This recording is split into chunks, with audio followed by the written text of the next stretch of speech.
Hi guys, Michael Murray from Dispute Assist here again. I hope you've enjoyed and found useful our last couple of videos looking at contract risk exposure with the coronavirus issues and things you might want to look at there and things that might be useful for you there.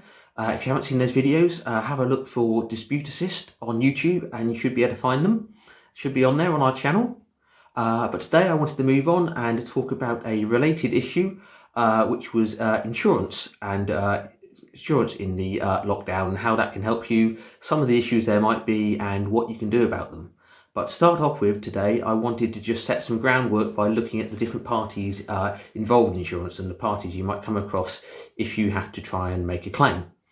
To start off with, I wanted to talk about insurance brokers. Now, insurance brokers are not really a person who you can think of, a party you can think of as an insurer as such. Their job involved with insurance is to act as agents for you. So they help you secure a suitable policy for yourself, and then they should act as agents for you in dealing with any claims. So help you out, insurers, answering any questions they have and sticking up for you if it's merited in any dispute with insurers. Moving on, the next party you might come across is underwriters. Now what underwriters do is they have a look at the risk of writing any policy for anyone. They assess that, and based on that they work out what the policy premium should be that you pay. That's basically their job. They look at those two factors.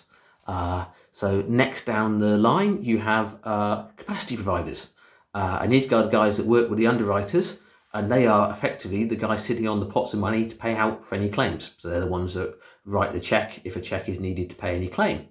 And you can kind of think of underwriters and capacity providers as being together the insurer as such, because they're the ones who ultimately take the money from you, sit on it, and then pay it out in the event of a claim. And so ultimately any claim they have to pay out on affects their bottom line. So they will take an interest in any claim, and they'll want to look at, is it covered under the terms and conditions? Do they have to pay out?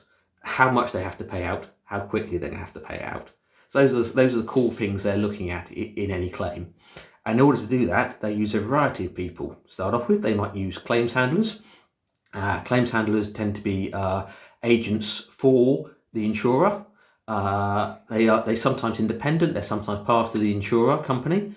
And the clue's in the name. They're there to handle the claim, but their primary interest is to handle it, assess whether it's covered, assess if a payout is needed, how much should be paid out, and how quickly it can be sorted.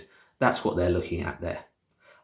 There might also be loss adjusters involved. Sometimes loss adjusters is used instead of or together with claims handlers. And effectively, again, the clue's in the name. Their job is there to look at loss. Is there a loss? Do they have to pay out? And if so, how much? That's what loss adjusters do. You might also find there's some panel solicitors involved.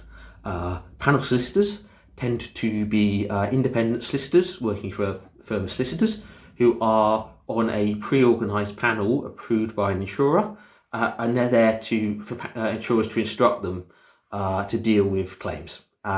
They tend to do two different things. On the one hand, they might be looking at coverage. So they might be investigating to see whether a claim is covered by the policy. Is there a clause in the policy that triggers by the set of facts you're presenting? Or they might be looking as part of the coverage whether there's anything you've done or not done which breaches the terms and conditions of the policy, which allows the insurer to avoid paying out or reduce how much they pay out. That's, in a nutshell, that's what a coverage investigation by solicitors is looking into. But panel solicitors might also be instructed to defend a claim. Most commonly, if a claim is being brought by a third party against you and insurers, or against you with the insurers backing you up, if you like. And what they do then is they act in the best interest and as agents effectively for you and for the insurance company. So they're effectively what's called a joint retainer. They're looking after both of you. Now this can cause problems because sometimes there might be issues where your best interest and insurer's best interest divert.